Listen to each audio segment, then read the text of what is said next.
جالي زبون النهارده وانا مشغل محمصه، فالمهم قلت له استنى شويه بس. قال لي انا عندي كافيه وعايز حاجه ريحتها حلوه وقوامها حلو وفي نفس الوقت ما تكونش فيها مراره، علشان انا كافيه وبشتغل على البنات اكتر وكده.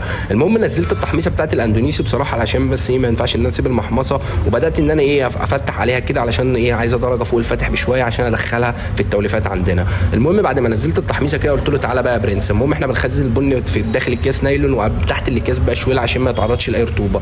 قلت له تعالى لي بقى كده، احنا هنحط لك حبشي، هناخد نص كيلو من البن الحبشي، وكان عايز كيلو.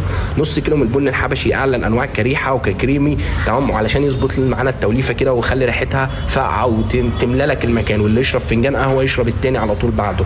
المهم خدت نص كيلو من البن الحبشي، وبعدين قلت اروح بقى للهند الروبستا اظبط بيه القوام. خدت ربع كيلو من البن الهند الروبستا ظبطت بيه قوام القهوه كده وظبطت الدنيا. هنسكت على كده؟ لا، هناخد 150 جرام من البن البرازيلي علشان نزعل الكريمه بتاع القهوه ونقلل نسبه المراره سيكا ويكسر الحموضه بتاعه الحبشي. فالمهم احنا كده خدنا كام؟ فاضل لنا كده 100 جرام. هناخد ال 100 جرام دول من الاندونيسي علشان نظبط الوش بقى بتاع القهوه. احنا جينا على القوام وجينا على الكريمه وجينا على الريحه وما جيناش ناحيه الوش لسه. هناخد ال 100 جرام الاندونيسي، منهم هيقللوا كوست القهوه برضك عشان ما يبقاش السعر غالي عليه، وفي نفس الوقت هيدونا الطعم الترابي سيكا كده مع طعم الكريمه هيبقى لطيف، وفي نفس الوقت هيظبط الوش. طحنت الطحنه درجه 1.5 كده علشان اقلل نسبه المراره شويه، وفي نفس الوقت الطحنه ما تبقاش عامله زي الكاكاو، عشان هو هيعملها على الستيم. وطبعا شغل الستيم بيبقى مختلف، وبعض الناس اللي فاهمه هتفهم الكلام ده. بدات اقلب البن بقى وهعبيه في الكياس. ما تنساش انت كمان في التعليقات تقول لي توليفتك وبتحب القهوه شكلها عامل ازاي بمعنى اصح، وتديني فيدباك بسيط كده على القهوه بتاعتك، وانا هقول لك على التوليفه اللي تقدر تشربها